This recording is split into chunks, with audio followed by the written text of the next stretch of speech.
So I have my own personal connection with this. I'll be talking fast, but not too fast, hopefully.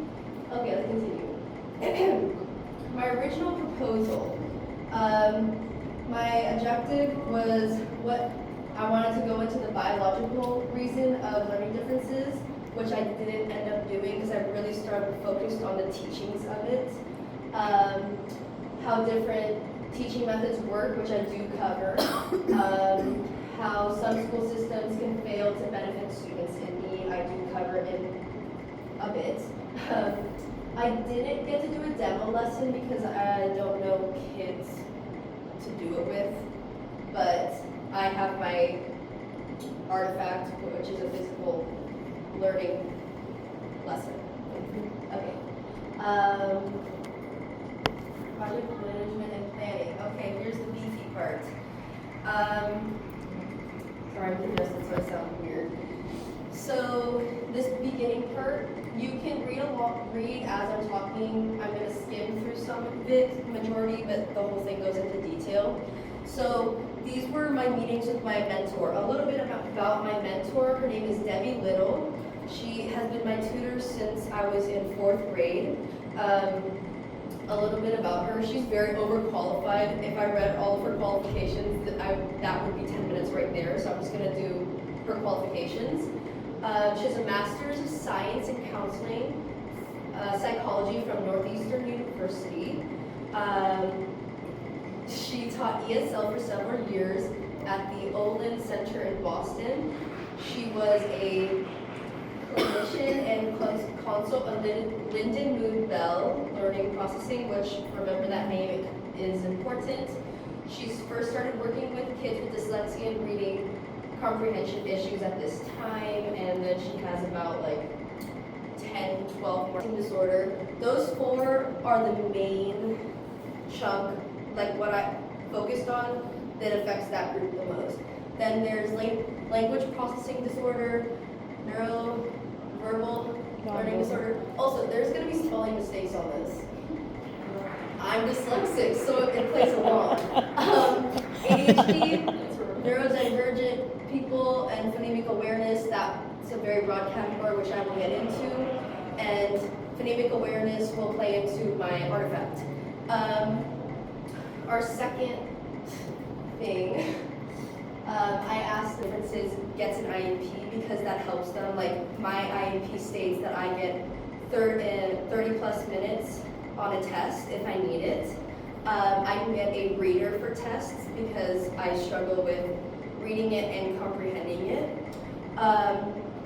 But once you get that IEP, you might not always be able to use it because of the system. So you can be turned down. There are teachers who don't allow you to use it because they think they have the authority to do that. They don't. It can be expensive. You do have to, if you need help with it, you can pay someone to help you. You can go through the public school system, but you still need to pay. And if you need a tutor, you have to pay for the tutor. Someone not knowing the steps to get an IEP can be a challenge. A lot of questions, but not all parents know where to start. That was her job, so she knew where to start. You have to provide evidence and documentation, and it can be hard for some, and lawyers can get involved. Once you have it, there can be problems with using it. For example, teachers don't believe it applies to their class. My mentor had a student who focused in music, and they have dysgraphia where it is you can't do the whole thing. Teachers refuse to give accommodations to diagnose a student. They will need some type of testing. It is a very long process to get an IEP. You have to go through 3 days of testing. There's the writing test, there's the math test, all that jazz. No, that jazz. I wasn't even really think about this when I started my project. But equality is where everyone gets treated the exact same, no matter where you stand with something. Maybe you have a cane, you can't walk, you're treated the exact same as someone who can walk perfectly. While equity is where you get the treatment that you need. So say I have a cane, walking like this, and someone's walking normally. Someone with a cane needs the cane to be able to walk almost the same as a person. So in dyslexia, version, I get my IEP to be treated at the same level as someone who doesn't need accommodation. So me getting extra time on a test or me getting a reader is putting me at the same level as other students. Going to the teacher, like you're getting your bachelor's in teaching, you don't really have a big chunk where you talk about kids' learning differences. You kind of just skim over it. Unless you're focusing on the specific studies, like you want to be a learning specialist who learn what's best for their student and go with that. They go the extra mile to figure out what works best for their students. Maybe that's taking extra time. Maybe they have to explain it 3 different ways to make it work, but that's what the student needs. Into this, okay. Okay. So a little history behind terms. So I use the term learning differences, but there's learning disorders and disabilities. Learning different category. I say learning differences because it's not a disability. Like being deaf, it isn't a disability, it's a culture, it's a community, it's the same thing. You're not disabled, you just are different, usually, in a good way. Neurodivergence. This was a word created by Luci in 1998. She used the word in her thesis. She only studied autism spectrum when she used this word. But eventually, people expanded the word to include ADHD, learning differences, and other conditions like this word because each dyslexia, ADHD, auditory processing disorder, each one is so in depth. Autism spectrum, each one is so in depth. They need so much. There's so many layers to it, so much information to it. They don't all fall into one category. So when I hear this word, I don't like it because it's like, oh, so you don't really know what it is. You're just like, oh, so me with like, say I have mild dyslexia and someone who's very high on the autism spectrum, you're saying, oh, she's neurodivergent.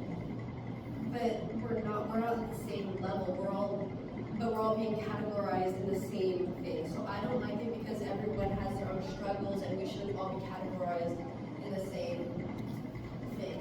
Yeah. Okay, that's the processing of sound. So the words like, letters like P, B, and D, B, D. The blocks are used to help students with dyslexia or other learning processing disorders to begin to tell the difference between different units of words. You start with vague words because when you're like dyslexic, for example, you don't always know if it's memorization, because I can memorize the word because and the word, the sounds, I can memorize it so I know it. So you have to be able to differentiate between sounds and memorization. So you use made up words to differentiate that. You start with 2, actually, I don't know why I picked that 3. So like this is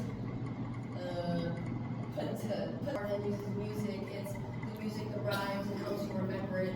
This is you're using 2 of your main what are the words, like functions, like you have hearing, sound, taste, touch.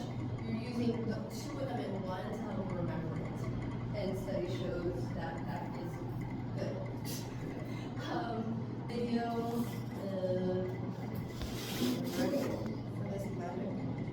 wait.